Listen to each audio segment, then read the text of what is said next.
Et posez les mains à plat sur le sommet de la jambe pour lisser de la cheville à la hanche dans une pression moyenne à forte d'après le goût de votre client. Le contact doit être le plus large possible. Pour cela, veillez à bien englober la jambe de vos paumes. Le retour vers la cheville se fait d'une manière douce. Les doigts peuvent se décroiser à ce moment. Le pétrissage débute à la cheville, monte sur le sommet du mollet jusqu'au creux poplité.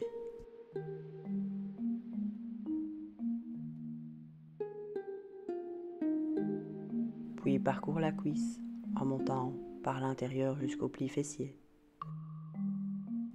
Il dévie ensuite vers l'extérieur pour redescendre la cuisse et revient enfin sur le sommet pour la zone mollet. Pour appliquer ce pétrissage, les deux mains travaillent en opposition et alternativement. Chaque main pince le muscle entre le pouce et les autres doigts et le ramène en torsion vers le sommet de la jambe en dirigeant la rotation vers l'autre main qui le presse à son tour de la même manière à la plante du pied. Travaillez du charnu de votre avant-bras pour lisser le sommet du mollet, de la cheville au creux poplité dans une pression moyenne à forte d'après le goût de votre masset. Le retour vers la cheville se fait un peu plus extérieur et sans pression. Après avoir répété le geste plusieurs fois sur le mollet, montez du contact de votre avant-bras pour l'appliquer de la même manière sur la cuisse. N'oubliez pas que la pression doit être amplifiée. La pincée doit aller jusqu'au début du muscle du mollet. Elle est appliquée en pression moyenne au départ de la gestuelle et s'allège de plus en plus dans sa course pour terminer douce à l'arrivée. Dès que vous arrivez au contact du muscle, remontez sans pression vers le talon pour travailler en pression moyenne des mains à plat pour lisser du creux poplité au pli fessier en travaillant des mains alternées. Répétez la même action en travaillant des pouces alternés, toujours en pression moyenne, alors que vous descendez de la table pour vous placer à nouveau latéralement. Lissez le côté du tibia de la main à plat en pression moyenne de la cheville au creux poplité. Retour en pression douce à la cheville. Appliquez ensuite le geste sur le mollet de votre seconde main en respectant la pression moyenne de la cheville au creux poplité et la pression douce au retour du geste vers la cheville pour à nouveau changer de main et de côté pour l'application du lissage. Pendant que vos mains travaillent alternativement, une de chaque côté de la zone, donnez un léger balancement à la jambe en l'inclinant vers la fesse lorsque vous lissez le côté tibia, en l'inclinant vers la table lorsque vous lissez le côté mollet. Notez ensuite que pour que l'application soit parfaite, chaque mouvement descend sur l'intérieur et remonte un peu plus extérieur de la jambe. Des doigts en pression moyenne sur la plante du pied. Les deux mains travaillent simultanément. Le geste peut s'appliquer des orteils au talon, pousser le pied en direction du sacrum. Le premier mouvement va jusqu'à la résistance, sans que le dos ne se cambre. Les mouvements suivants peuvent forcer légèrement la résistance, mais le dos ne doit à nouveau pas se cambrer. Après les répétitions du geste, abaissez lentement la jambe en glissant sous le tibia pour reposer le pied sur la table avant de lâcher le contact. Accrochez la cheville souplement et tirez sur la jambe dans la direction distale. Travaillez des pouces alternativement. Chaque pouce donne une petite pression en demi-lune de l'extérieur de la jambe vers le sommet de la jambe. Le pouce qui applique la demi-lune est toujours supérieur au pouce qui est en attente. La pression peut être de moyenne à forte sur l'extérieur de l'épaule. De la main intérieure, appliquez un grattage sur la hauteur du rhomboïde en suivant la courbe de l'omoplate du bas vers le haut. Vous travaillez des phalanges centrales posées sur leur longueur totale. Votre gestuelle ne peut toucher les zones osseuses de la colonne et de l'omoplate. La pression est de moyenne à forte lorsque la main monte Elle sera douce à moyenne lorsque la main descend. Le geste est plus lent dans la remontée que dans la descente. Répétez ce mouvement de l'autre côté de la colonne vertébrale. En soutien à l'occiput, qu'elle tracte légèrement vers votre ventre sans enfoncer le visage de votre client dans le coussin. Travaillez en aller-retour de l'acromion à l'occiput pour appliquer un grattage des articulations centrales. La pression est variable. Lorsque le geste va de la nuque à l'épaule, la pression est de douce à forte en fonction du goût de votre client.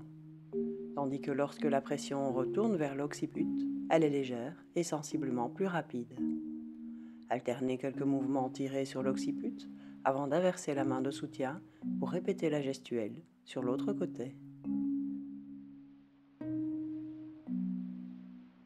Inversez en aller-retour sur la hauteur du dos, une fois, pour vous placer latéralement et enchaîner le geste suivant.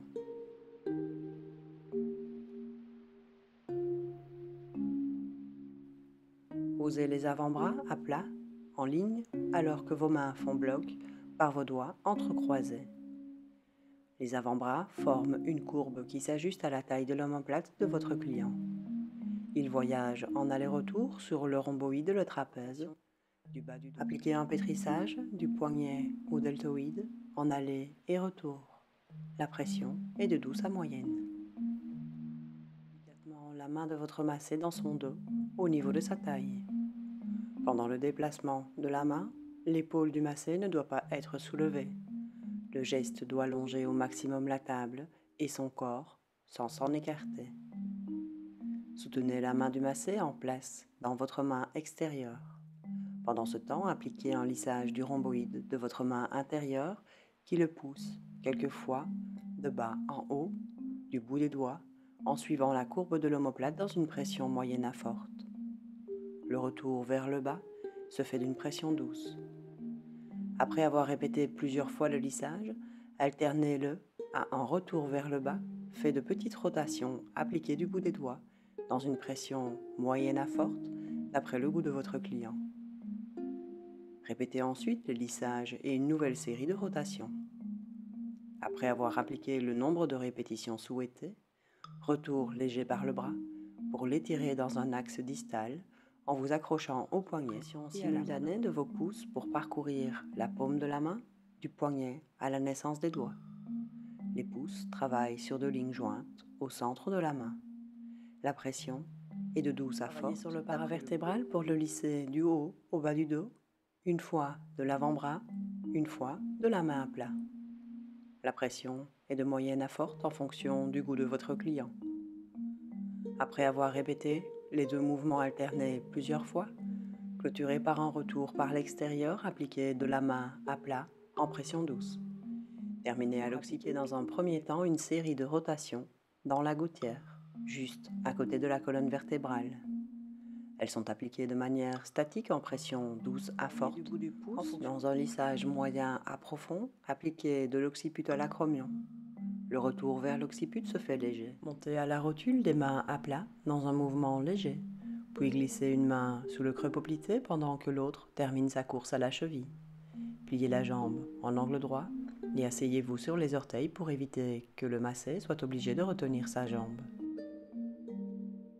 Placez les mains de chaque côté du mollet, croisez les doigts, puis appliquez des mouvements de rotation qui vont parcourir plusieurs fois la hauteur du mollet en aller et retour, dans une pression moyenne à forte d'après le goût de votre massé. La pression débute à l'avant de la jambe et se termine avant de pincer à l'arrière de la jambe. Soyez ferme dans votre gestuelle pour que la jambe soit maintenue dans votre geste et que votre massé puisse se laisser totalement les paumes jointes, posées à plat sur la largeur de la zone sous-clavicule, en aller et retour plusieurs fois d'une pression moyenne. Après avoir répété quelques fois le geste, allongez un mouvement afin de couvrir les mains sous la nuque. Le contact doit être le plus large possible. La pression du bout des doigts, pouces y compris, est moyenne, tandis que la pression du reste de la main est douce. La manœuvre débute à l'acromion et se termine à l'occiput. Ouvrir le crâne par 3 zones d'un mouvement doux du bout des doigts alors que les deux mains travaillent alternativement pour appliquer des pressions moyennes à fortes. Votre main est posée de la paume, tandis que vos doigts sont dirigés vers les oreilles. Appliquez quelques mouvements alternés avant de clôturer la zone par quelques mouvements simultanés.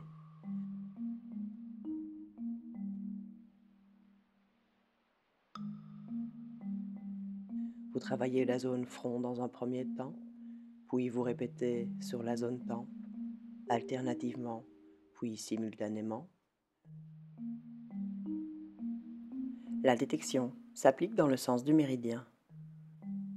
Travailler dans le sens du méridien signifie que nous débutons au début du méridien et allons vers la fin du méridien.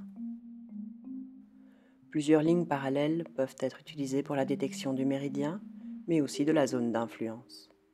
Travailler de l'index et du majeur, ou éventuellement du pouce, en pression moyenne à moyenne forte, alors que les points HI sont à retenir puisqu'ils seront travaillés dans la phase de clôture, afin de les équilibrer. Une fois la phase de détection terminée, nous allons travailler l'ensemble du méridien avec une gestuelle en 6 points. Puis nous reviendrons sur chaque point HI avec une gestuelle en 3 points. Nous débutons en remontant le méridien par des pressions appliquées du talon de paume. Chaque pression est poussée à 45 degrés dans l'angle qui représente le sens de la circulation du méridien, alors que la gestuelle remonte le méridien de la fin au début. La pression est de moyenne à forte, la poussée est statique, c'est-à-dire qu'elle ne se déplace pas sur la peau mais pousse la peau dans le sens de la circulation du méridien. Pour une application correcte, chaque pression est enfoncée progressivement, maintenue 1 seconde, puis relâchée. La main glisse ensuite juste au-dessous, sans pression, pour répéter la poussée. Les poussées doivent être au maximum rapprochées les unes des autres. Le rythme doit être gardé lent. La meilleure position pour appliquer le geste est de... Vous souhaitez apprendre ces techniques de massage en locaux ou en formation à distance? Visitez notre site internet ou prenez contact par téléphone ou par mail.